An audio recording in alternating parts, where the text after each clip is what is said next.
Começando.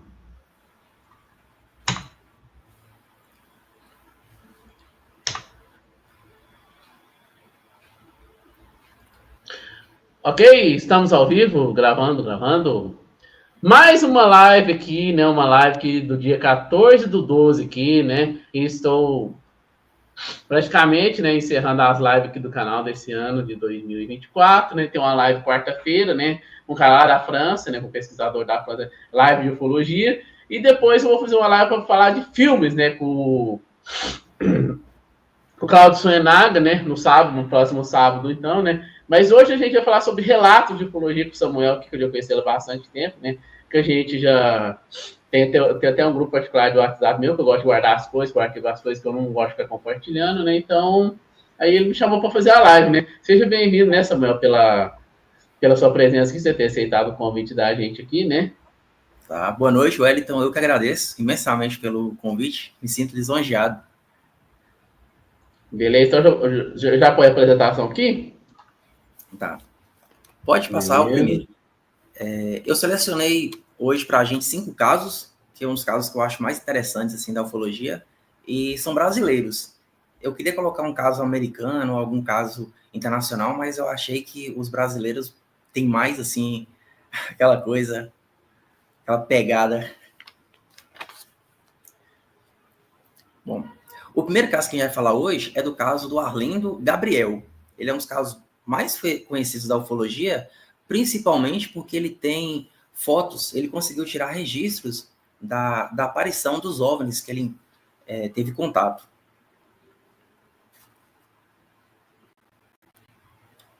Você vai passar para o primeiro... Ah, tem como passar aqui. Bom. Eu sei que comanda aí. por isso que foi bom você mandar daí, né? Entendeu? Que aí você vai passando do jeito que você for falando, à medida que você for falando, né? O primeiro caso que vamos falar hoje é do Arlindo Gabriel, que aconteceu aqui em Minas, na cidade de Baipindi, mais exatamente em 16 de maio de 1979. Arlindo, ele era um agricultor, uma pessoa simples, de origem humilde, e ele tinha o costume de caçar com os amigos. E numa quarta-feira, ele decidiu sair com os amigos, como ele sempre fazia, em uma zona rural. Ele percorreu cerca de 3 quilômetros de onde ele saiu, era por volta das 8 horas da manhã, e dado o momento, ele dividiu seus amigos, cada um ia para um lado, e o Arlindo, sempre quando ele ia fazer essas caças, ele sempre levava consigo um embornal de pano. Inclusive, esse caso também ele é chamado de caso embornal, justamente por isso. Para quem não sabe, o embornal são aquelas sacolas de pano que o pessoal hoje em dia conhece como sacola ecológica. O Arlindo levava, ele levou consigo uma espingarda, um revólver, alguns mantimentos nessa sacola e uma câmera fotográfica da marca Tuca. Aqui nos slides temos a foto do Arlindo, mais ou menos na época de como aconteceu o ocorrido, e a foto mais recente dele em 2019, que ele deu uma entrevista 40 anos depois do caso. Essa aqui era a máquina que o Arlindo levava no dia. Quando o Arlindo dividiu dos amigos, isso era por volta das 10 horas da manhã. E durante ele chegou na planície, ele viu um clarão de luz muito forte. E isso chamou muita a atenção dele, porque o tempo não estava nublado e ele achou estranho. Então ele foi tentar ir de encontro a esse feixe de luz, que caiu. Ele percorreu cerca de 300 metros de onde ele avistou esse clarão, e para surpresa dele, ele viu um objeto cerca de 1,5 metro e 50 centímetros de largura parado no chão. Um objeto amarelo que na ponta tinha uma luz que piscava branco e vermelho. Ele aproveitou que estava com essa câmera e tirou uma foto desse objeto. A imagem ela não é muito boa, levando em consideração a qualidade da câmera, que para a época era até considerado razoável, na década de 70. Então ele conseguiu tirar essa primeira foto. A primeira foto é a foto que ele tirou, e a segunda é uma ilustração que foi feita posteriormente para visualizar melhor esse primeiro objeto. Aqui conseguimos ver, era um objeto amarelado, e ele tirou essa foto. Ele achou muito curioso e ele tentou voltar para avisar para os amigos.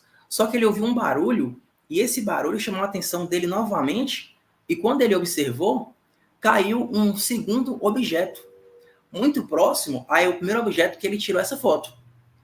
Aqui temos na foto, a segunda foto que ele tirou. Ele disse que esse objeto ele se assemelhava um pouco àqueles bujão de gás pequeno.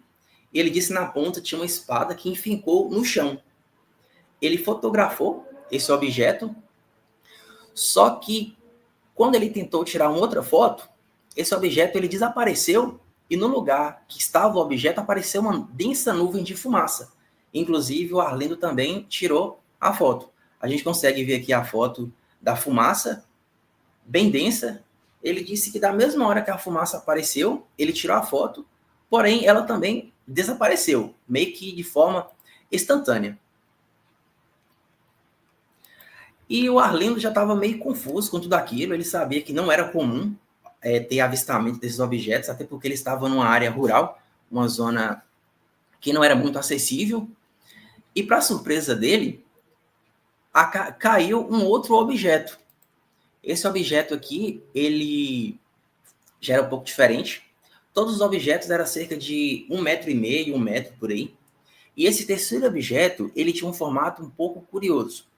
Ele disse que tinha um formato de barril.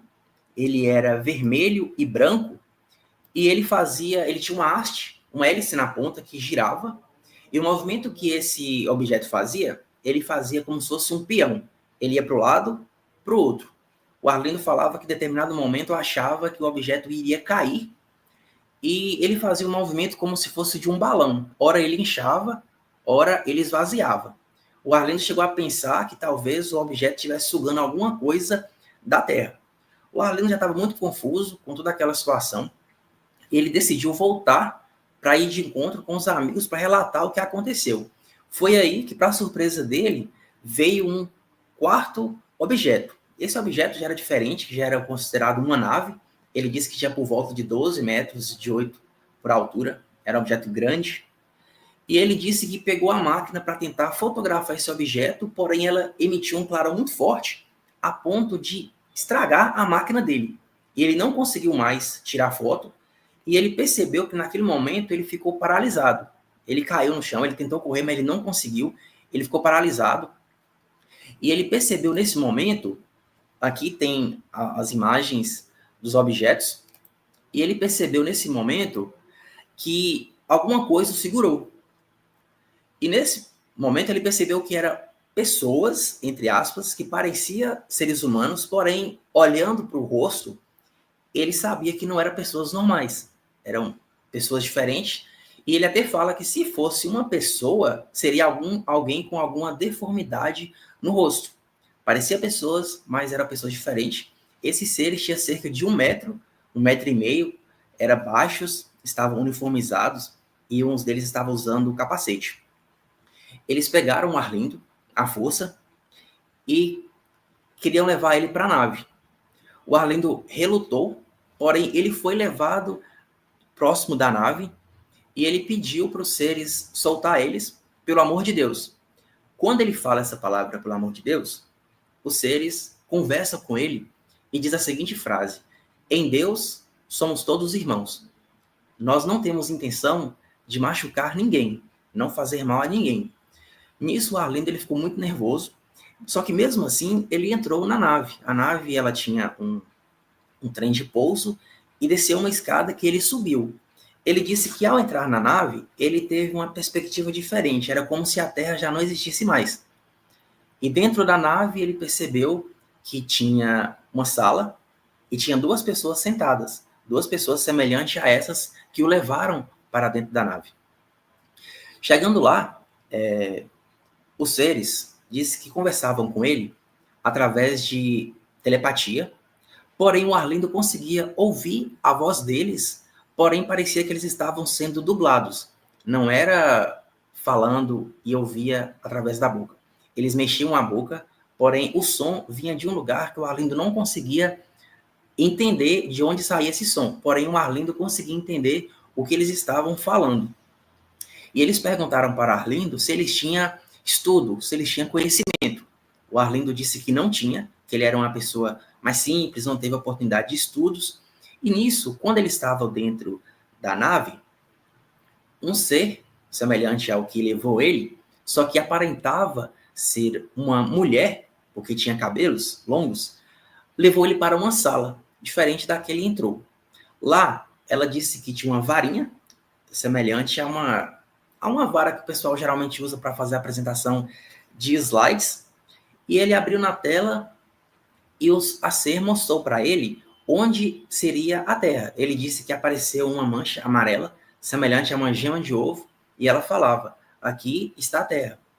E, além de mostrar a Terra, eles mostraram também uns outros planetas, lugares, espaço e tal.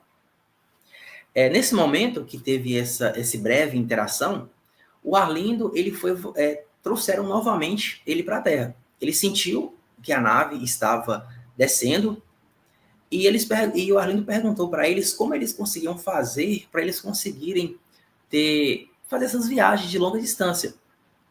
E eles disseram que isso depende da rotação da Terra, a rotação da Terra que determina. E eles pararam na Terra porque um objeto deles, alguma sonda, teria caído e eles estavam à procura desse objeto. E eles até perguntaram o Arlindo se eles não tinham visto o objeto, e eles chamaram esse objeto de Zurka. Eles perguntou para o Arlindo se eles tinham visto uma Zurka. O Arlindo disse que não viu, porque não sabia o que era. E nisso que eles fizeram mostraram para ele esses planetas, eles chegaram e voltaram. Eles conversaram com o Arlindo, e nisso eles deixaram novamente o Arlindo no mesmo lugar que ele estava, e eles pediram para o Arlindo descer, porém pediu para ele não olhar para trás, ele ir seguindo direto, porque a luz que emanava da máquina poderia, de certa forma, prejudicar ele. E foi o que ele fez. O Arlindo foi deixado na Terra, após toda essa apresentação que ele teve, e deixou no mesmo lugar. Ele sentiu que a nave pousou e ele desceu. Ele sentiu que o corpo dele estava mais leve, e ele disse que quando ele chegou na Terra, ele começou realmente a pensar na Terra. Que disse que quando ele saiu com a nave, ele esqueceu que tinha Terra. Mas quando ele voltou, ele pensou e sentiu leve, ele sentiu um pouco cansado e com muita sede. Nisso, tudo que aconteceu, ele disse que da mesma forma que o objeto chegou rápido, o objeto saiu depois de uma determinada distância, ele desapareceu. E nisso ele foi de encontro aos amigos e relatou o que aconteceu. Cerca de 2 meses depois, inclusive ele já tinha ido lá antes, não tinha encontrado nada. Eles voltaram e cerca de 2 meses depois, eles encontraram um embornal. Aquela sacola de pano que o Arlindo tinha costume de levar, ela foi encontrada. E, curiosamente, ela estava com alguns escritos que até hoje chamam a atenção. Alguns estudiosos perceberam que nessa linguagem havia o hebraico, o aramaico, o egípcio e o fenício. Eles conseguiram até futuramente traduzir esses textos, só que ficou um pouco desconexo. Algumas palavras foram perdidas, até por conta do tempo que ficou lá em deteriorização do tempo. E, basicamente, a tradução que eles fizeram foram essa aqui. Eu não sei se seria interessante eu falar, mas estará aqui na tela. Não tem muita lógica, porém, foi o que eles encontraram. Eles fizeram um estudo tanto na parte da frente da sacola, quanto na parte de trás, para ver se tinha alguma diferença. E lembrando que o Birajara foi o ufólogo responsável pelas análises. Eles fizeram o molde do trem de pouso desta nave e constataram que, para poder fazer aquela deformação no solo, esse objeto teria ter no mínimo 2 toneladas. A máquina do Arlindo foi totalmente danificada. Aqui temos a foto do Birajara com o Arlindo e o molde, e como ficou aqui o estado da máquina. Futuramente, o Birajara deu uma entrevista e disse que deu a entender que toda essa história que aconteceu teria sido alguma alucinação, algum delírio do próprio Arlindo. Mas esse é um dos casos interessantes, ainda mais porque temos fotos, a gente releva as fotos, ainda mais por se tratar de uma década passada, e não havia muito recursos. Aqui estão os croquis dos objetos que o Arlindo viu, ao todo foram 4, foram 3 objetos caídos e uma nave. Aqui está o desenho feito pelo próprio Arlindo dos objetos, um em forma cilíndrico, parecendo uma cruz, um parecendo um bujãozinho de gás, um parecendo um barril e a nave. Futuramente, em 2019, o pessoal entrevistou novamente o Arlindo e ele conta novamente a mesma história, a mesma versão, sem alterar os fatos, e isso dá mais credibilidade ao caso, porque você mantém uma história durante 40 anos, alguma coisa aconteceu com esse senhor. Eu separei aqui cerca de 5 casos, então eu vou passar para o próximo caso, que é o caso do... E fechamos aqui o caso do Arlindo Gabriel. Eu tentei buscar o máximo de informações possíveis, e existem algumas coisas, porém é muito difícil a gente conseguir ter acesso. A gente escuta alguns comentários, só que a gente não tem muita certeza se as pessoas são realmente parentes, familiares, para poder estar relatando. Mas fica esse caso do Arlindo, que é um dos grandes casos da ufologia, que aconteceu aqui em Minas, em Baipendi. O Arlindo foi aquele cara que eles apontou a arma para ele, paralisou ele, né? Esse, no caso, o Arlindo ele estava armado, só que nesse caso eu acredito que eles só mobilizaram ele com as mãos mesmo. Isso. Eu acho interessante esse caso, que eles é um dos poucos casos que tem, apesar de ser antigo, é um dos casos que tem registros. Mesmo que as imagens não são muito nítidas, é curioso olhar para essas imagens, né? Acho interessante. Tem alguma pergunta, Wellington? Não, tá quieto por enquanto. Tá quieto. Então, bora pro próximo, do caso da Maria Sintra?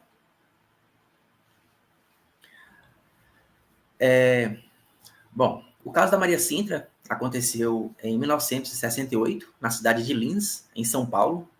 Maria Sintra era uma mulher que trabalhava em um hospital psiquiátrico na cidade de Lins. O hospital na época chamava Serafim Ferreira. Maria José, ela tinha um costume de, sempre quando era mais cedo, ela fazer as suas orações.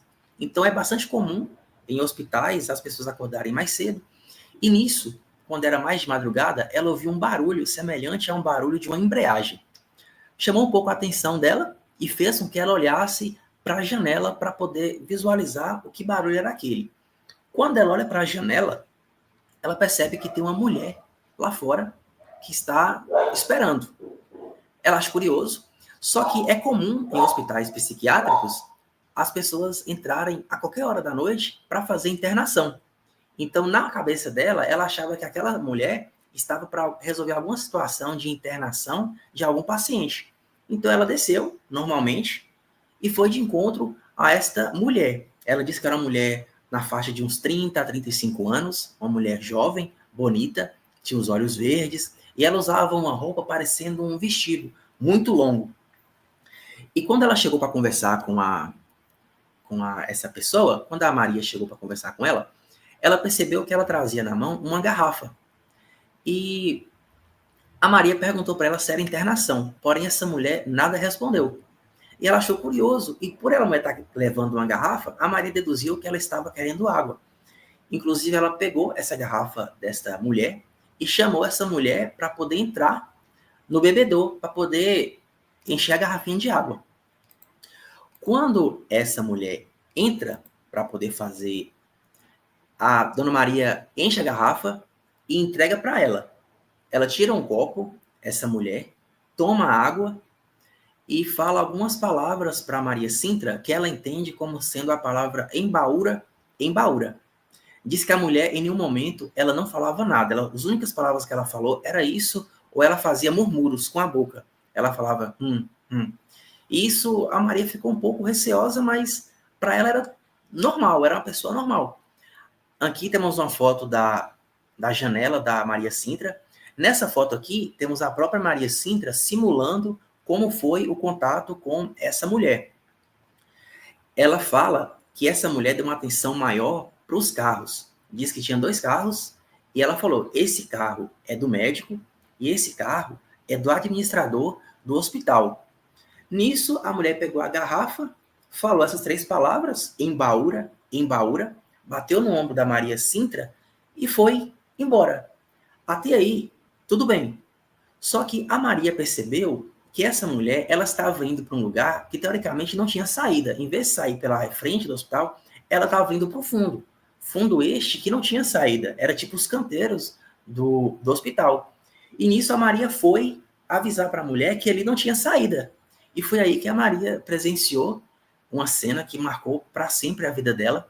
Ela disse que havia um objeto, cerca de 1,5 metros, em formato de sino, semelhante a uma pera, parado, e disse que essa mulher foi e entrou dentro desse objeto. A Maria disse que existia alguém lá dentro que ajudou ela a entrar na nave. Ela entrou e disse que esse objeto ele fez um barulho forte, subiu a ponto de apagar até as luzes do hospital. Ficou um breve apagão, de tão impacto que teve. Nisso, a Maria ficou muito assustada. Até então, ela nunca tinha ouvido falar desses casos de seres, de OVNIs. E ela ficou muito assustada a ponto de ela sentiu muita sede, uma coisa que aconteceu também com Arlindo, e disse que ela urinava bastante, e ela falou pro pessoal do hospital o que aconteceu. Só que, para surpresa dela, as pessoas não acreditaram no relato dela. E isso deixou ela muito chateada. Inclusive, ela levou isso para a vida inteira, que as pessoas ficavam rindo dela, debochando, tirando sarro. E isso mexeu muito com ela. Aqui temos as fotos. Inclusive, esse desenho aqui foi feito pela Maria Sintra. Aqui tem a jarrinha de água. E aqui são as marcas que ficaram do pouso do objeto. E essa marca ficou visível na grama por um bom tempo. E aqui temos uma foto da Maria Sintra ao lado do investigador Gilberto Zani de Mello. E a Maria Sintra ela deu uma entrevista em 68 para o Nilson Citone, uma entrevista que só tem o áudio, mas para quem achou interessante o caso, vale muito a pena pesquisar. É um dos meus casos favoritos, levando em consideração a Maria Sintra. A gente vê que ela é uma pessoa que não tinha necessidade de estar inventando isso.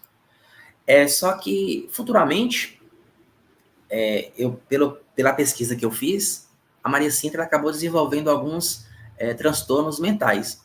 Não se sabe se foi por conta do relato, mas é curioso que quando na entrevista que ela dá, ela fala que ela não tinha tendência nenhuma a ter problemas mentais.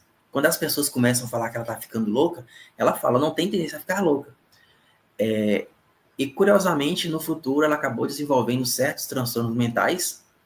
Não se tem notícia se foi por conta do ocorrido ou se foi por conta da chacota que a pessoa sofre.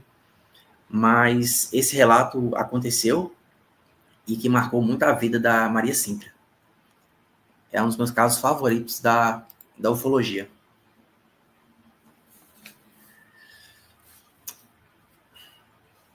Temos alguma pergunta, Wellington?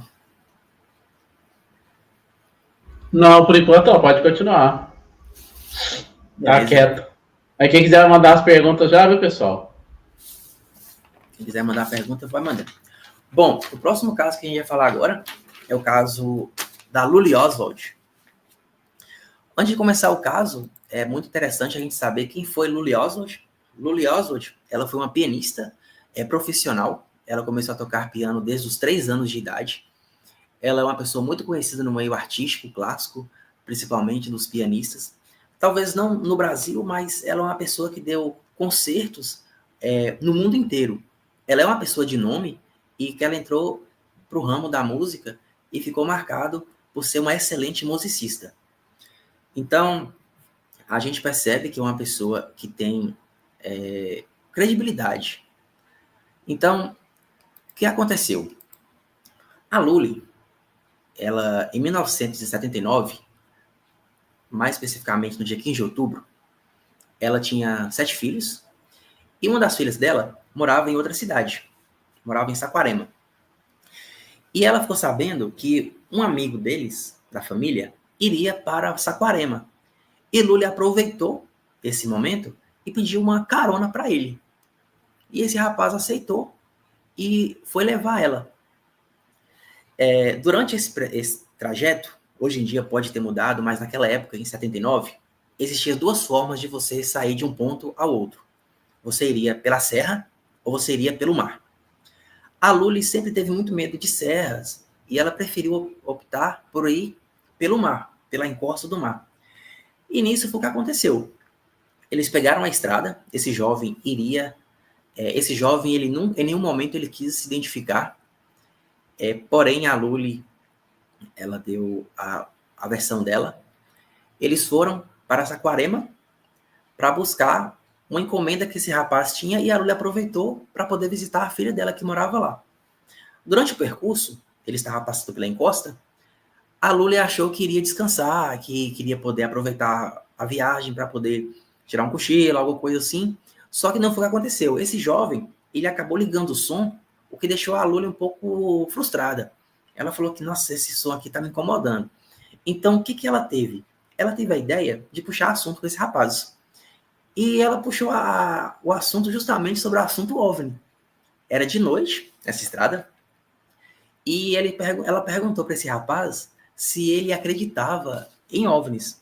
O rapaz disse que acreditava e ela perguntou: o que você faria se porventura você visse um OVNI? Ele disse que ficaria muito feliz, acharia a coisa mais incrível do mundo.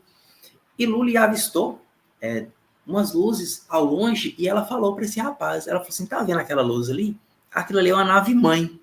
Curioso, né, ela ter citado isso. E eles seguiram viagem.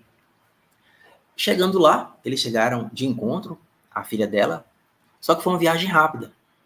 Eles foram e voltaram, uma espécie de bate-volta. Foram e voltaram. E aí que as coisas começaram a ficar um pouco estranhas. Quando eles voltaram, eles perceberam, a Lully percebeu, que saiu um objeto grande, luminoso, de dentro do mar. É uma coisa que está se falando muito hoje em dia dos OSNIs, dos objetos submarinos, e desde 79 já havia falando. A Lully viu esse objeto emergir do mar e ela disse que esse objeto ele soltava muita água. Era tão grande que ele soltava muita água. E o objeto ele se aproximou deles, e a ponto de que o jovem ficou até assustado. Esse objeto soltava luzes e o rapaz teve a ideia de meio que responder essas luzes com os faróis do carro. Se o objeto soltava uma luz, ele soltava também. E acabou que esse objeto meio que foi atrás do carro, pairando. Eles ficaram assustados, tanto que o cara chegou até sair rápido para tentar desviar deles. Mas até então, tudo certo. Eles foram e eles pararam durante esse trajeto em uma lanchonete. Eles estavam muito assustados, só que eles não sabiam exatamente o porquê deles estarem tão assustados assim. E foi nesse momento que, quando eles chegaram nessa lanchonete, uma pessoa perguntou o porquê que eles estavam daquela forma. E eles disseram que ficaram assustados por uma luz. E uma pessoa que trabalha nessa lanchonete falou que não era a primeira pessoa que relatava esses ocorridos. Já tinha algumas pessoas que falaram que algumas pessoas viram objetos e presenciaram coisas que eles não conseguiam explicar. Até aí tudo bem. E eles acabaram seguindo viagem, chegaram, porém a Lully ela começou a se sentir muito mal. E ela tinha a impressão que alguma coisa aconteceu, que de alguma forma ela ficou sem algumas lembranças na cabeça dela. E isso fez com que ela procurasse meio que a ajuda de ufólogos para tentar entender o que tinha acontecido nesse famoso Missing Time. Missing Time para quem não sabe, é quando a pessoa tem o famoso tempo perdido. Quando a pessoa percebe que teve algum lapso temporal que faça com que a pessoa não consiga lembrar ou assimilar o que aconteceu durante determinado período. E foi aí que, através de hipnose, que a Lully conseguiu desvendar esse grande mistério. Bom, o que acontece? Através de hipnose, foi constatado que quando a Lully e esse rapaz estavam voltando da cidade, esse objeto que estava pairado por cima deles acabou sugando eles para dentro dessa nave. Temos aqui a foto da Lully e temos a foto aqui do médico que acompanhou todo o caso, tanto o médico quanto a Irene Grant acompanharam os casos delas. Aqui temos a foto da Lully apontando para onde ela avistou essas luzes. E aqui temos uma foto também bem interessante da dimensão do objeto na qual eles foram sugados. Ela disse que quando ela estava com o carro subia a ponto de que até o cinto de segurança fosse sugado também. É como se tivesse aquele processo de antigravidade a ponto de fazer se levantar eles. Através da progressão hipnótica, ela foi lembrada que esses seres, que por sinal eram seres muito estranhos, segundo a Lully, eles eram seres que aparentavam serem ratos, mas parecia usar uma máscara que parecia ser algo artificial. Era uma coisa grotesca. Diz que os dedos tinham membranas parecendo patos, eles não tinham dentes, eles pegavam o cabelo dela como se fosse algo curioso, como se eles não tivessem, nunca tinham visto aquilo. E a Lully percebeu que o jovem que estava com ela estava deitado numa maca e estava sendo feito experimentos com ele. Experimentos esses que é até um pouco agressivo. Ela disse que em determinado momento ela viu até sangue sair no tubo na cabeça dele. Ela disse que um ser, aparentemente um ser feminino, usou o jovem para fazer alguma inseminação, porque disse que ela subia no jovem e fazia movimentos sexuais, o que ela entendeu está fazendo alguma parte de coleta para fazer seres híbridos. Diz que os seres não tinham dentes e havia também um painel. O jovem ele foi deixado nu e a Lully sentiu que eles pegaram o jovem para fazer experimentos. Porém, ela só foi pega porque estava com ele. Os seres não demonstraram tanto interesse nela quanto no jovem. E é curioso que em determinado momento a Lully diz que parece que os seres tinham dó, sentia pena dela por ela ter sido abduzida, porém, mas que não fosse de utilidade, entre aspas, porque o foco deles era no jovem, principalmente para as questões de hibridismo, de coleta de fluidos e afins. A Lully teve contato com esses seres de forma diálogos e disse que através da progressão que ela fez com esse médico Silvio Lago, ela conversou com eles e os seres dizem que eles viviam nas camadas mais profundas da Terra, mais precisamente na Antártica, e que havia túneis espalhados por toda a região terrestre, que por isso que eles conseguiam emergir através da água. Por eles serem seres aquáticos, por isso talvez a explicação das membranas em forma de pato na mão deles. Para a Lully, ela via que esses seres eles estavam usando umas máscaras, porque ela falou que era extremamente assustador a forma com que pareciam ratos, porém era algo artificial, era como se fosse uma camada de borracha. Então, quem sabe esses seres não usavam essas próteses para não ser identificados. Queria deixar informado que essas fotos eu consegui através do canal do acervo do René Martins, e tem uma entrevista muito interessante com a Lully, que ela fala. Com o passar do tempo, a Lully parou de falar sobre esse caso, porque ela sentia que as pessoas não estavam mais levando a sério e via isso como piada. E a Lully chegou a conhecer a ufóloga Irene Grant, tem até uma foto aqui com as duas. Esse episódio, ele foi traumatizante para a Lully, porém, em entrevista, ela diz que foi algo que a fez evoluir. Então, foi algo ruim, porém, que no final, de alguma forma, fez com que a Lully tivesse um crescimento mental. Na foto aqui temos a Lully e a Irene. A Lully faleceu em 2005, aos 78 anos. E esse relato, ele não deixa de ser interessante. É um dos meus relatos favoritos, levando em consideração a protagonista principal dessa obra. O rapaz que estava com a Lully, em nenhum momento ele quis ser identificado.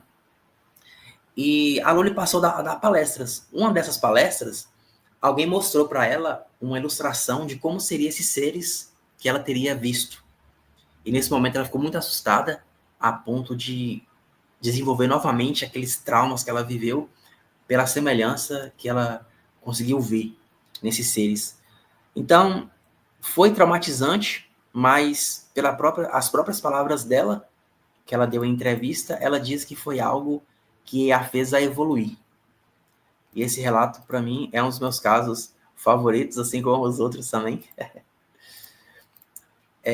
A gente finaliza aqui, o Wellington, o caso da Lully. Alguma dúvida? Alguma coisa? Não, tá ok.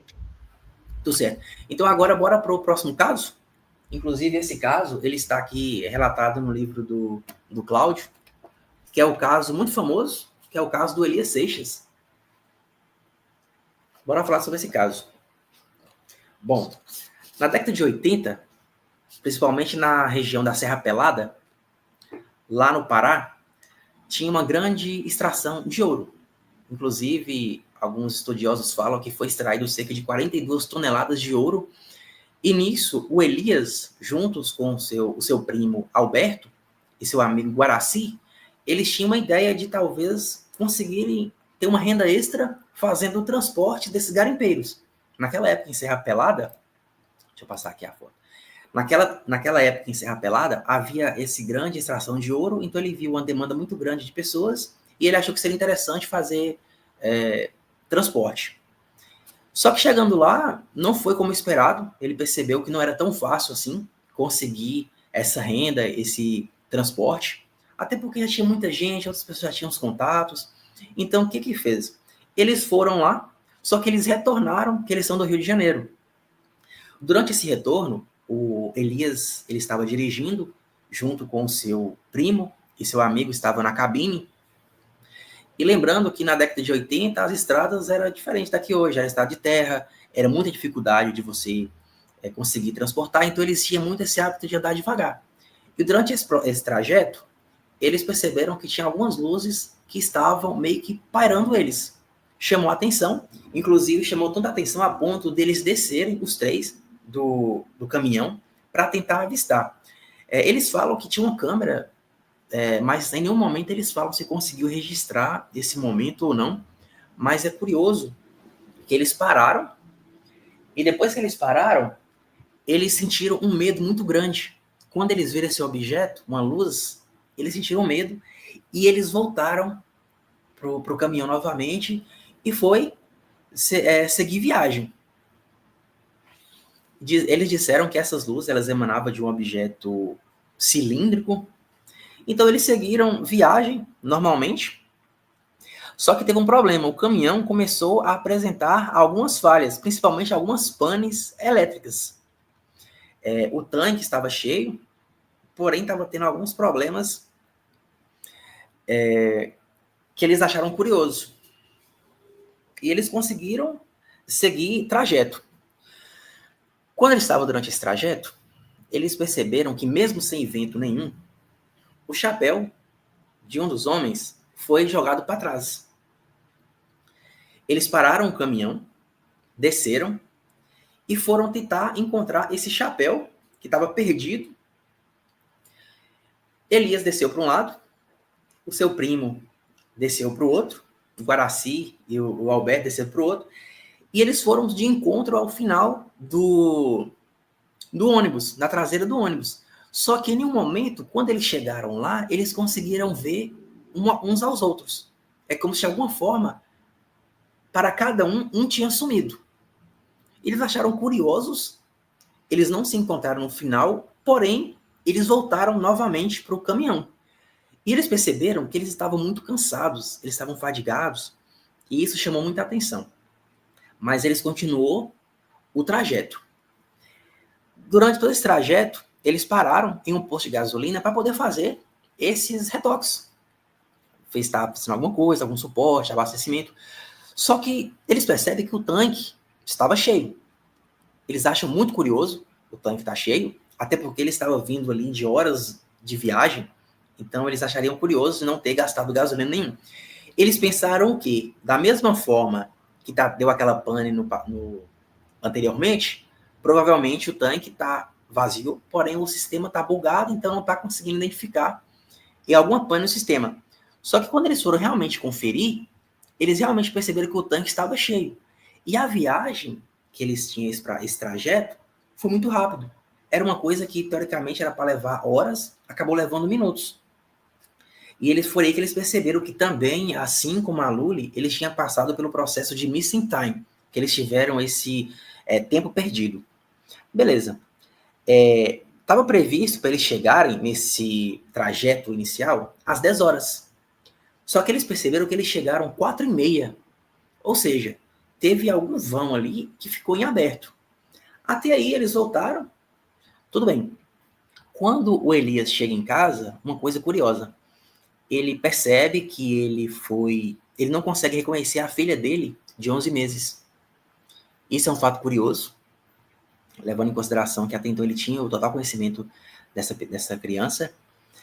E ele sentiu alguns sintomas no decorrer desses dias. Ele sentiu dores nos dedos, nos ombros. O Elias foi diagnosticado com calcificação no crânio. O Elias relata também que ele ficou com impotência sexual durante cerca de 4 meses, coisa que ele achou estranho. E até então, eles não tinham relatado essas histórias para pessoas de fora. Eles tinham comentado apenas com pessoas do ciclo deles, que eram amigos e familiares. E acabou que com essa conversa que foi indo, e chegou aos ouvidos de uma pessoa que recomendou falar assim: por que você não procura um ufólogo para tentar entender, algum psicólogo, para tentar entender o que aconteceu durante esse tempo perdido? Porque eles também tinham as curiosidades de saber o que aconteceu. Você marcar para chegar 10 horas, chegar 4h30, é uma discrepância muito grande. E eles ficaram curiosos para saber o que aconteceu. Então, que foi através de hipnose que eles conseguiram detectar o que realmente aconteceu. O personagem principal dessa história é o Elias. Inclusive tem os outros, o primo e o amigo. Porém, o relato dele é o mais interessante, porque parece que o dele foi com mais consistência. Então, vamos lá. O Elias foi submetido à hipnose e ele diz que, a partir do momento que o chapéu do amigo dele naquela viagem é jogado para trás, nesse momento aparece um objeto e acaba levando eles a bordo. Lá, o Elias conta que passou por momentos bem angustiantes, foram feitos exames no Elias de forma bem agressiva. Ele diz que os seres furaram os dedos dele, fizeram um procedimento na cabeça dele, que tem até hoje não posso dizer como está a vida hoje em dia do Elias, mas ele deu uma entrevista em 1995 para o Jô. E na entrevista ele relata exatamente o que aconteceu. Ele fala dos exames que foram feitos, furaram todos os dedos dele, e ele falou que esse procedimento doía muito. O Elias disse que ele foi pego e ele era visto como um cobaia. E o Jô até questiona ele: usaram anestesia? Ele diz que não. Não usou anestesia porque cobaias não usam anestesia. Os seres enxergavam tanto o Elias quanto o Alberto e o Guaraci apenas como, entre muitas aspas, uma cobaia que estava fazendo principalmente experimentos genéticos, que é o que Elias relata nessa entrevista. Eles tiraram a roupa do Elias quando eles entraram. Tinha uma mesa muito alta, essa mesa ele não conseguiu alcançar sozinho, ele teve a ajuda de 2 seres também, que colocaram ele na maca. Ele disse que essa maca, ele parecia ser uma espécie de gelatina, assim que ele deitou, é como se tivesse puxado ele para dentro e fizesse um molde do corpo dele, de tão maleável e gelatinoso era essa superfície. Disse que esses 3 seres que eles mais teve contatos, falaram com ele por telepatia, inclusive até os nomes dele. O Elias fala que um chama Kairos, o outro Kiran e o outro Djaman. Esses 3 seres foram os que mais tiveram contato com Elias. Segundo Elias, ele foi implantado um chip na cabeça dele. Esse chip não foi detectado, porém foi detectado uma calcificação. E essa calcificação só teria sido possível de 2 modos. Ou ele tivesse recebido um trauma muito forte na cabeça, ou ele teria passado por algum procedimento cirúrgico. E ele sentia muita dor de cabeça, principalmente depois desse ocorrido. Ele falou que ficou cerca de 5 anos sentindo muita dor de cabeça e acabou gerando traumas. Tem uma coisa curiosa que o Elias fala, que diz que esses seres, eles já não tinham mais emoções. Era como se eles furassem os dedos do Elias para conseguir captar sensações, seja de tato, ou seja de expressões, que esses seres já não tinham mais. É como se eles tivessem perdido com o tempo. E uma coisa que o Elias fala, que esses seres, eles têm o controle da luz. Não é a gente que vai acender uma luz e a luz acende. É como se eles conseguissem movimentar as luzes de forma totalmente autônomas. E o Elias fala que nos próximos tempos ele conseguia ter contato com esses seres de forma telepáticas e diz que eles sempre conversavam os mesmos assuntos que era referente à genética.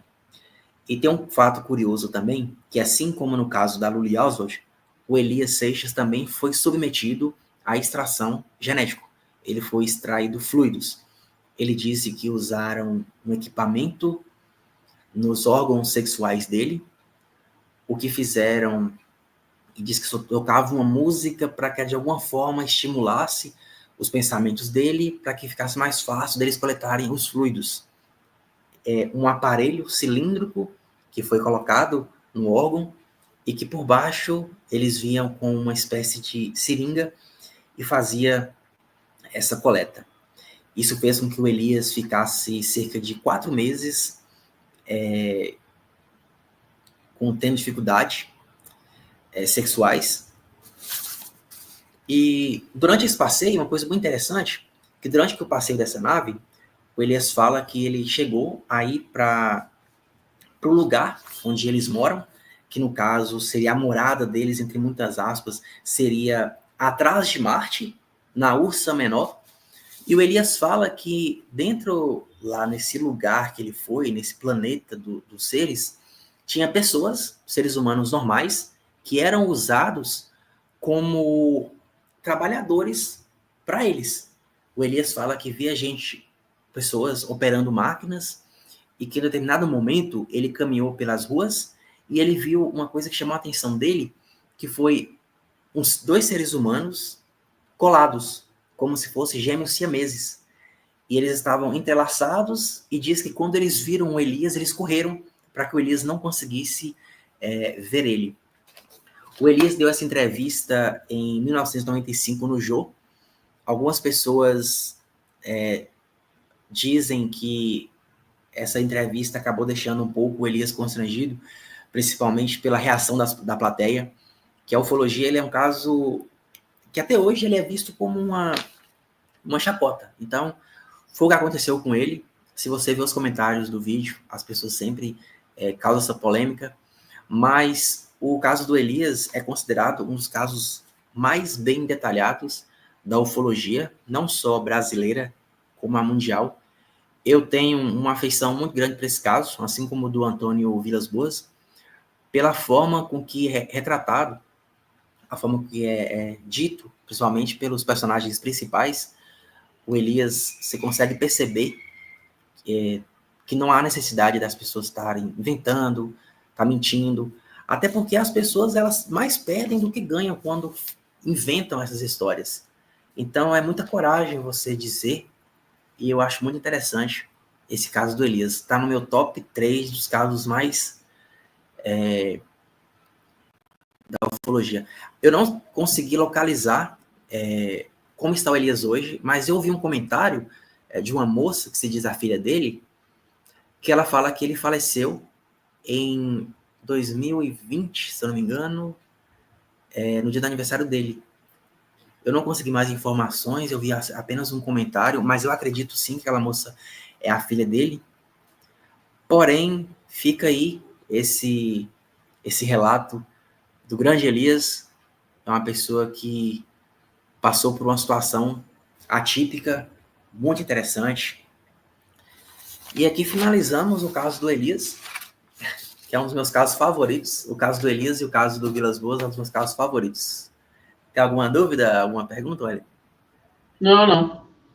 Por enquanto tá quieto aqui. Ninguém quer fazer pergunta hoje ainda, não. O pessoal tá tímido. Beleza, então, bora pro último caso, que é um dos casos mais recentes, que é o caso Van Sperling, que é um dos casos mais recentes que eu tive relatado, que é o caso das irmãs Paula e a Mônica. Bom, esse caso, de todos os casos que eu trouxe até aqui hoje, para finalizar a noite, é o caso que aconteceu em 2020. Eu me lembro bem desse caso, quando elas relataram, elas colocaram os stories no Instagram, eu acompanhei, só que infelizmente elas falaram um relato e ficou por isso mesmo. Mas ainda bem que o nosso parceiro Edson foi de encontro às meninas e trouxeram esse caso, que por mais que é um caso novo, é um caso bem interessante. Ele de fato está no meu top 3 e top 5 dos meus casos favoritos da ufologia. A Paula e a sua irmã Mônica, elas são bem conhecidas nas mídias sociais. Inclusive, a Paula, essa lourinha aqui do meio, ela ganhou a edição do Big Brother Brasil 2019. Ela conseguiu levar o prêmio milionário para casa. E ela também, uma coisa que eu acho interessante, é que ela é recordista de das provas de resistência da história do MasterChef. Ela ficou não sei quantas horas, não me lembro agora, uma prova de resistência, e ela conseguiu ganhar um carro, acho que foi 1 ou 2 carros. Mostra que ela é uma pessoa bem resistente. E ao lado, a irmã dela, Mônica. Bom, tudo aconteceu em novembro de 2020, quando o irmão delas estava cortando grama, que eles moram num lugar afastado, e ele acabou decepando o dedo. Após esse incidente, elas precisaram levar o irmão dela para o hospital. Elas são de Lagoa Santa, fica a 35 quilômetros de Belo Horizonte. Elas foram com o irmão delas, levaram eles no hospital, ficaram lá praticamente o dia todo. Assim que a situação estabilizou, elas voltaram para a cidade. Lembrando que as meninas, elas moram em Lagoa Santa e é um lugar um pouco mais afastado da cidade. É meio que quase uma zona, entre aspas, rural. Elas chegaram com o carro, elas pararam o carro exatamente onde elas estão mostrando aqui. Elas pararam o carro, até então, normalmente, desceram, só que uma coisa chamou a atenção delas. Elas olhando para cima, elas perceberam que tinha 2 feixes de luz bem fortes que estavam varando as árvores. E elas acharam estranhos. E aqui está, as árvores estavam varando. Por trás das árvores era uma luz que não tinha fim. E elas acharam curioso, só que elas pensaram que era a tia dela. E elas até chamaram, elas chegaram lá pela cerca e gritaram: Tia Jane, achando que era a tia Jane delas. Só que não respondeu. E ela achou estranho, porque geralmente sempre quando chega, a família vai sempre conversar. E ela disse que os cachorros estavam lá, só que os cachorros estavam quietos. Ela chegou e percebeu que ninguém estava respondendo, o que achou muito estranho. E foi aí que ela e a irmã dela chegaram mais perto da cerca para ver o que era, porque elas perceberam que tinha a luz, mas à frente da luz existiam outras luzes menores. E foi aí que elas ficaram fixas olhando o que era aquilo. Aqui é o lugar que elas avistaram, que é a cerca, e ela diz que mais ou menos a uns 30, 40 metros que elas estavam das cercas, elas viram uma coisa muito estranha. Inclusive a Paula fala assim: Mônica, eu tô vendo uma coisa aqui estranha que eu não sei o que é. Ela até chama a irmã dela para tentar entender o que é. Ela fala que fica olhando fixamente para aquilo, só que ela fala que não consegue, ela fala que a mente dela não consegue processar o que ela está vendo. E ela fala que ela fica parada olhando, ela fala que vê uma máscara, e ela vê uns olhos. Foi aí que elas perceberam que ela estava diante de duas criaturas, segundo elas, em forma de lagarto, cerca de 2 metros de altura, e elas ficaram paradas olhando para aqueles seres. Dizem que eles tinham um olho largo e que emanava uma luz fluorescente verde. E eram essas luzes que elas conseguiam ver o contorno. As luzes faziam com que elas conseguissem ver o contorno do rosto e um pouco do peitoral. Segundo o relato das irmãs, elas falam que era um extraterrestre em forma de lagarto. Um estava em pé e tinha outro agachado. Ela falou que o que estava agachado estava pegando alguma coisa do chão. O que estava em pé estava fazendo um movimento estranho com as mãos. Segundo a Paula, ele faz um movimento lateral e fazendo um movimento como se fosse algo magnético. Segundo elas, era algo que não parecia ser uma coisa normal da Terra. Era de fato alguma coisa. E a Paula, ela fala que por um momento ela para e fala assim, eu quero realmente saber o que está acontecendo e eu quero ter certeza do que eu estou vendo. Pode ser que a mente está embaralhada, eu estou embaralhando nas coisas, mas eu quero saber realmente o que é. E aí que ela tem certeza que realmente era alguma criatura que não era desse planeta. Ela fala que era um ser alto, parecia um lagarto, aparentemente não estava com uniforme, estava com essa parte aqui à mostra, que a luz que emanava do olho iluminava toda essa região. E elas conseguiram ver claramente tanto a luz do de cima, que estava em pé, virado por debaixo, e o que estava embaixo, que estava pegando alguma coisa agachado. Elas falaram que pela distância e pelo tamanho que elas conseguiram parear com o barracão, tinha cerca de 90 a 2 metros de altura. Eram seres altos. Ela fala que durante o momento, quando você está lá, tem um momento que eles param e olham fixamente para ela. E segundo a irmã de Paula, a Mônica, ela entrou em estado de choque. Ela não conseguiu mais ter noção de nada. E a Paula ficou naquele estado de tentar entender o que estava acontecendo. E ela fala que os seres olhavam para ela como se eles não conseguissem acreditar que elas conseguiam ver eles. Eles estavam aqui, porém eles pararam, olharam, só que, de acordo com as irmãs, é como se eles não acreditassem que elas estavam vendo ela. E eles não esboçaram nenhuma reação, eles não esboçaram surpresa, eles não esboçaram nada que pudesse, nossa, tá me vendo, eu vou embora. Eles continuaram fazendo o mesmo movimento. Ela falou que era um movimento estranho, que parecia que aqui mexia, não era algo normal, era algo, de acordo com o relato que ela fala, eu imagino que é como se fosse o nado de uma água viva.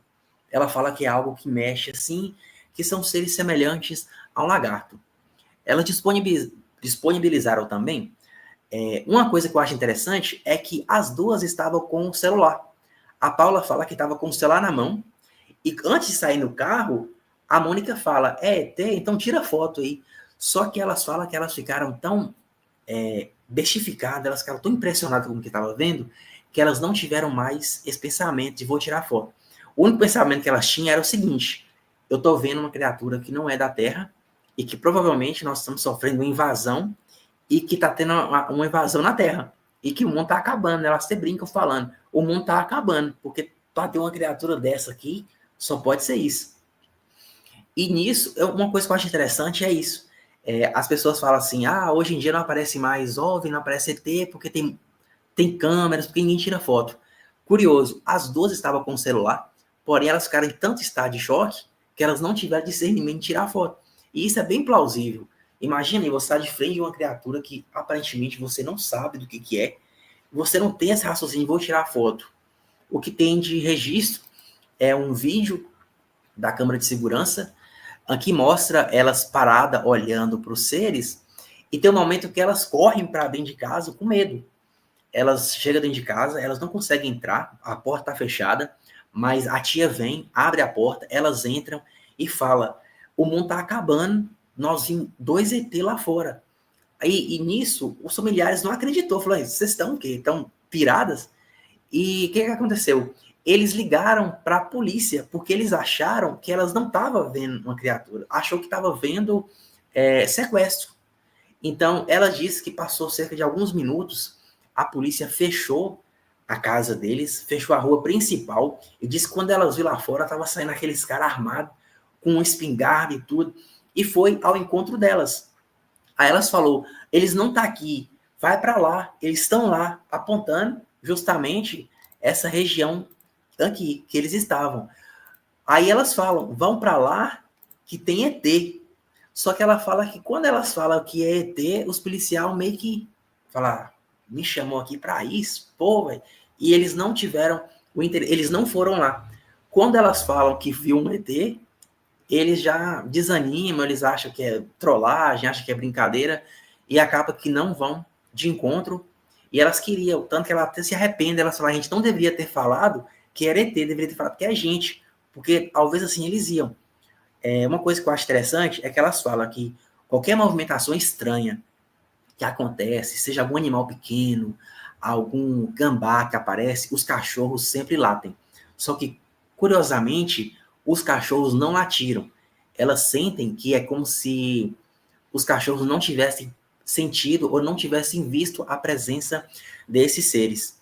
Esses seres que as meninas relatam, eles se assemelham muito àqueles seres que vivem debaixo da terra, aqueles seres que vivem nas camadas subterrâneas da terra e que por isso teria desenvolvido esse olhar fluorescente, assim como aquele peixe que tem aquelas bioluminescências para conseguir enxergar naqueles lugares escuros.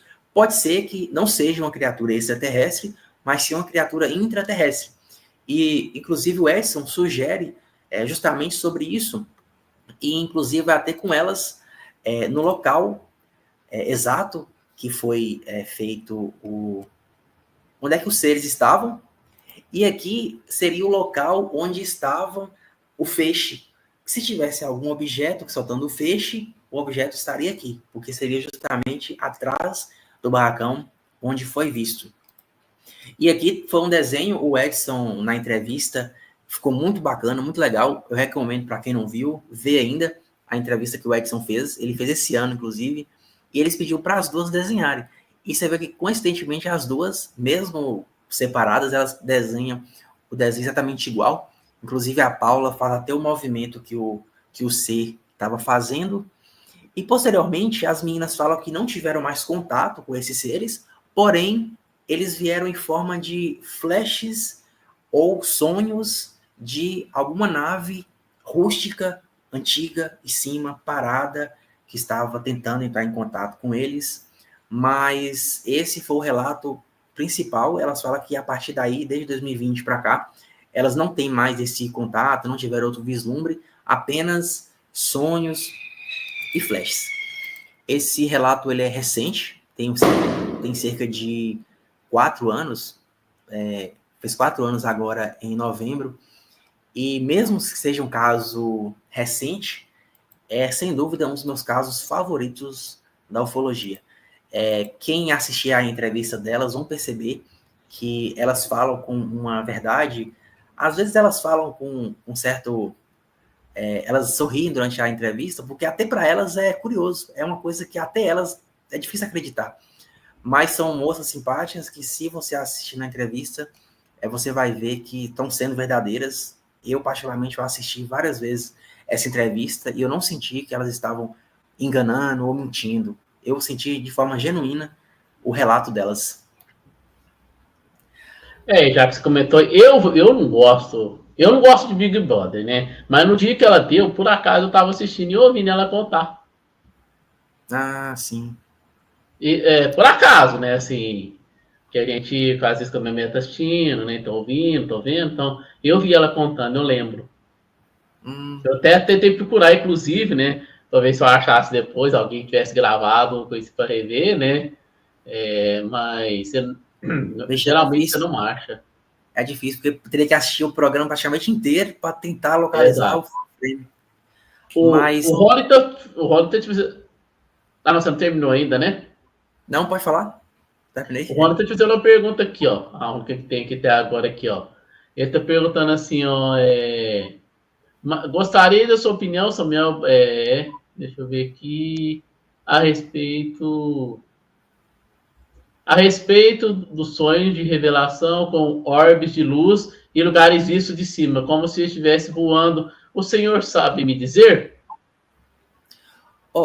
Curiosamente, elas falam que durante um sonho elas têm essa visão da nave. Inclusive, as duas tiveram o vislumbre da mesma nave. Dentro da ufologia, existem algumas vertentes. Tem as vertentes que acreditam que alguns seres são físicos, que alguns seres são espirituais. E eu acredito que quando a pessoa ela tem essa visão que está sendo levada, pode ser alguma que eles chamam de projeção astral. É como se fosse duas dimensões e que como se a mente, de forma subconsciente, ela consegue acessar. Então, alguns comentários até dizem que, na verdade, elas tiveram esse vislumbre. É como se elas tivessem visto algo que, teoricamente, não estavam ali, mas que houve algum sobrepõe, porque os cachorros não identificaram. E quando elas voltaram ao local, elas não conseguiram identificar nada. Nada que pudesse comprovar que alguma coisa física esteve ali.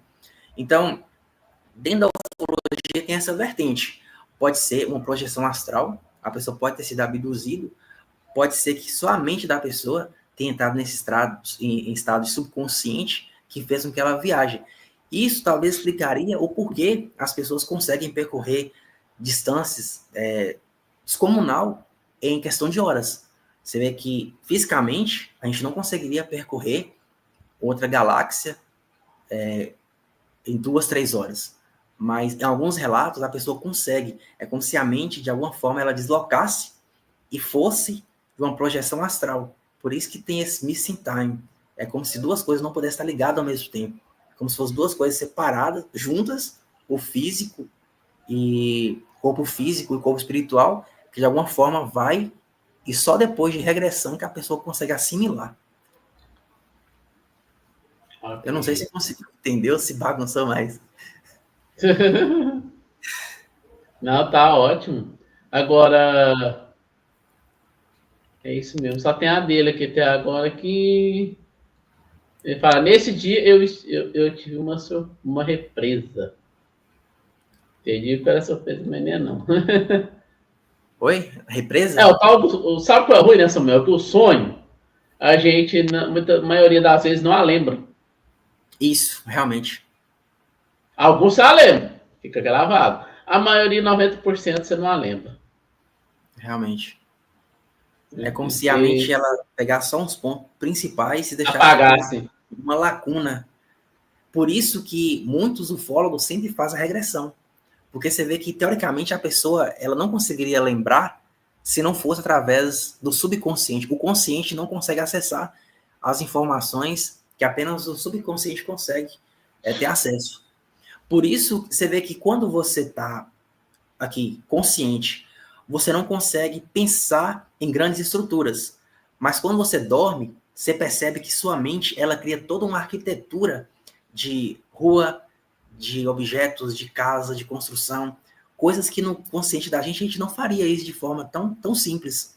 A gente consegue pensar em coisas separadas. Pensa no navio, vou pensar no navio. Mas no sonho, eu penso no navio, eu penso na frota, eu vejo submarino, eu vejo pessoas. Então a mente parece que ela coloca no extremo quando ela está no subconsciente, naquele estado ali de relaxação profunda. Tem um vídeo que eu vi no canal do Estrivara, não sei se você conhece. Rapaz, eu nunca tinha visto, aquele para mim foi perfeito, aquele vídeo ali, do OVNI, ou que eles chamam de OSNI, né? Que eles gravou, ele saindo do mar, ou entrando no mar. É impressionante a gravação. Esse eu não vi, não. E você vê que hoje em dia, nesse ano, teve muita impressionante. Que se fala desses OSNIs. Você vê que as pessoas falam, os aliens vivem no mar. E você vê que desde a época, um dos primeiros relatos na era da casuística ufológica, que foi na década de 40, inclusive o termo disco voador foi criado por um cara que estava no mar. Ele viu o objeto do mar. Então você vê que desde o começo, o mar tem uma ligação muito forte com os aliens, os OVNIs, os OSNIs também. Beleza, eu quero agradecer aqui o Ronick pelos R$ 10 que ele me mandou aqui, porque isso ajuda demais o canal e as pessoas não têm noção. Realmente. Superchat, estrela, não importa o que a pessoa manda, mas não tem noção do tanto que ajuda, né? Do que ajuda. Eu vou pôr esse vídeo aqui para você ver aqui rapidinho antes de encerrar a live. Você vai achar impressionante. Deixa eu rodar aqui ele. Uma rodada de informações. Ó. E seria este local onde teria sido resgatado um desses objetos. Então, tem muito relato de objetos esféricos, orbes. Achei incrível esse vídeo. Que tem essa mudança de cor, de luminosidade, e que falam que quando você tenta filmar eles desaparecem, eles somem, né?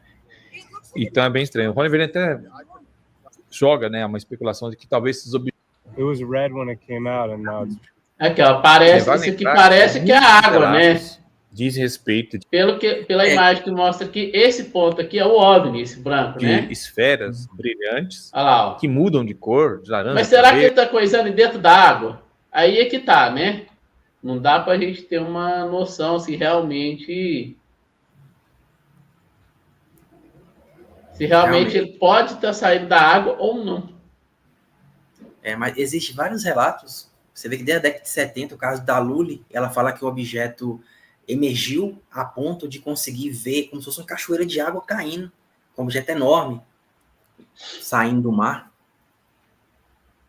Aqui, o Marabel está te perguntando assim, Samuel, é possível ter extraterrestre semelhante a nós terráqueos? Qualquer um de nós é extraterrestre, na minha opinião. Eles falam muito essa questão dos seres híbridos. Você vê que desde a década de 50, com o Vilas Boas, já se faz esses experimentos genéticos. Então, eu não acharia absurdo se existissem. Só que eu acho que se existissem, pode ser que eles não saibam, ou pode ser que eles estão tão camuflados que ninguém conseguiu ter contato ainda com eles. Pode ser que eles não são vistos andando pela rua normalmente. Pode ser como se fossem seres que estão apenas reclusos como testes. É igual inclusive, o caso... tem não sei se você já viu, um SBT repórter antigo, né, numa entrevista de uma mulher, que ela fala que ela era de Urano e que estava no corpo do ser humano. Então, se imagina, o tanto que ele é longe, lá faz muito frio, e lá tem forma de vida, então você imagina que vida seria essa? Totalmente diferente daqui. Isso, eu acho que dependendo... E eu pergunto, se lá tem uma temperatura dessa, como é que ele está resistindo aqui à temperatura daqui, né? Isso. Eu acho que para poder... para mim, os seres são biologicamente desenvolvidos de acordo com o seu clima. Então, eles não seriam tão distantes de nós. O nosso clima ele é favorável para que nós, com nossa característica, adaptasse. Então, eles não seriam tão diferentes. Igual, por exemplo, eu não acharia que eles teriam membranas nos dedos. Porque para você ter as membranas nos dedos, você teria que nadar, você teria que ter um contato muito próximo com a água. Coisas essas que a Lully fala que os dedos deles tinham. Só que, em contrapartida, ela fala que, aparentemente, ele estava usando umas máscaras, que ela via que era artificial. Então, pode ser que eles tinham outra aparência, mas estava querendo confundir a mente deles. E eles deixaram claro para ela que ela não iria se lembrar de nada, porque o ser humano não estaria preparado para lidar com aquele tipo de situação. E ela só conseguiu por conta da regressão que ela fez. Uma outra coisa que eu penso também, vamos supor, as luas Titã, as luas, né, que chama a outra lá, Titã, a de Saturno lá, eu esqueci o nome, Europa, né? Eu acho que se você pensar na forma de vida que tem lá na Antártida, lá na Sibéria, por exemplo, eu acho que não duvido que teria vida nessas temperaturas negativas também, não. Para mim tem, e talvez o ser humano não tenha conhecimento. Isso. Porque você tem que pensar o quê? Desde uma formiga até um peixinho pequeno. Tudo é forma de vida. Não necessariamente uma pessoa consciente que... Pensa pra você ver, raciocínio. Vamos jogar aí que lá por cima de Titã é tudo gelado, igual na Antártida. Por baixo é água líquida, por exemplo. Então ali vai ter vida. Não importa que tipo, vai ter vida ali. Você vê que aquele tardígrado, acho que é tardígrado que chama aquele ser, um ser microscópico bem estranho, que ele diz que sobrevive a mais variadas... E uma outra coisa mais interessante ainda, essa água que vai estar por baixo desse gelo lá deve ser quente. Aquelas águas termais que vêm perto dos vulcões, né? Não, é por causa das gravidades do Júpiter e de Saturno, né? A própria gravidade deles esquentaria, né? Segundo eu fiquei analisando. Então, né, eu quero agradecer aqui a presença de todo mundo aqui, do Rony, Nariman, Mário Abreu, né? E a Mônica Morim, a todos que vai participar dessa live aqui, né? Meu muito obrigado aqui. Eu quero fazer um especial que não sei ainda como que eu vou fazer, eu vou analisar bastante aqui sobre Nova Jersey. Eu vou tentar conseguir uma pessoa lá dos Estados Unidos para ver se faz uma live com a gente, que mora lá, se for possível, né? Para explicar melhor o que está acontecendo lá, né, Samuel? Acho que não seria nada. Acho que seria bem melhor uma pessoa que mora lá para falar, né? Explicar, né? Se fosse um fórum seria melhor ainda, mas eu não tenho nem ideia se tem. O que vai fazer live com nós quarta-feira que é da França, mas não é dos Estados Unidos, tá? É bem diferente. Seria bom alguém em tempo real. Eu moro aqui em Nova Jersey, então seria bom alguém... Exato, eu vou tentar conseguir. Se eu conseguir... Eu quero ver se combino com o Claudio Suenaga para a gente fazer em janeiro um especial sobre esse caso, né? Do que está acontecendo lá, para a gente fazer uma análise bem profunda. Eu vou combinar com ele na live de sábado, né? Para a gente fazer mês que vem. Então, pessoal, eu quero te agradecer aqui, Samuel, pelo convite aqui, né? Você tem suas considerações finais. Bom, eu queria agradecer... Quiser mostrar seus livros aí também. Sim. Aqui é os livros do Cláudio. Eu sou um fã do Cláudio Suenaga. Aqui tem o Contatados. São 2 livros diferentes. Esse livro aqui, ele tem mais ele foca mais naqueles contos. Histórias breves e de forma até cronológica. E, inclusive... Tem mais letra do que foto, né? Esse aqui tem... Na verdade, esse aqui eu acho que ele tem uma mistura dos dois, ó. Quer ver, ó? Tem mais letra do que foto. Exatamente. Esse aqui já começa falando sobre o caso José Higgs. Inclusive, eu ia até trazer, só que ele é um caso muito curto, então eu acharia que não teria muita densidade. Mas ele é considerado, o caso José Higgs, um dos primeiros casos de relatos no Brasil que aconteceu. Hoje eu consigo comprar um desses livros dele para mim. Nossa, é muito bom. Eu me lembro que ele me ajuda muito com as lives aqui, então nada mais ajuda que eu compro um livro dele. E você não vai se arrepender. Eu já li esse livro não sei quantas vezes, eu tô lendo e relendo ele, sempre você pega alguma coisa. Inclusive, ele fala do primeiro caso do topógrafo José Higgs, que aconteceu em 47. Muito interessante. E agora esse aqui é o meu favorito de todos os tempos, porque eu sou muito fascinado pela história do Vilas Boas. E aqui o Cláudio conseguiu... Nossa, ele conseguiu até Isso aí leva tempo para escrever, né? Ele tem que tirar o chapéu para ele. Eu tiro o chapéu demais. Leva muito tempo, é muita pesquisa. E também ele foi entrevistar os irmãos, entrevistou o primo do Vilas Boas. Realmente o Cláudio fez um trabalho excelente. O tanto que ele viajou, né, para fazer isso aí também. Isso, ainda mais se não me engano, entrevistou a irmã dele em 2002. Mais difícil ter acesso a 2002. Naquelas estradas. Inclusive, tem até um vídeo do Cláudio que, quando ele chega lá na cidade de... Quando é que aconteceu? Onde é que a irmã dele mora? Eu esqueci o nome da irmã dele. Que ela pergunta, a mulher da pensão... ela pergunta, vocês vieram de carro? Ela falou assim, não, nós viemos de ônibus. Você vê que viesse pegar uma estrada de ônibus, uma estrada de 20 anos atrás, como é que devia ser precário. E é muito inspirador como é que o Cláudio ele leva tão sério a ufologia, e eu vejo dessa forma. Eu acho que mesmo que a pessoa que não acredita, a pessoa tem que respeitar, porque é um trabalho. Isso aqui leva muito tempo e muita dedicação. E eu respeito muito a ufologia. As pessoas, por mais que as pessoas acham graça quando a gente fala de ET, mas eu levo muito a sério. Beleza. Então, Samuel, muito obrigado aqui, né? Gostaria de agradecer a você, Wellington, pelo convite. É uma honra estar aqui, poder ter um espaço da gente conversar desses assuntos, que não é sempre que a gente acha alguém para poder compartilhar. E a palavra é gratidão. E é isso aí. Fico lisonjeado pelo convite. Beleza. Então, as duas últimas lives que, por enquanto, do ano, é a do Tony Laranjeiras da França na quarta-feira e com o Cláudio Suenaga no próximo sábado. Então, meu pessoal, no dia de Natal e Ano Novo, somente vou colocar vídeos aqui, live só dia 4 de janeiro.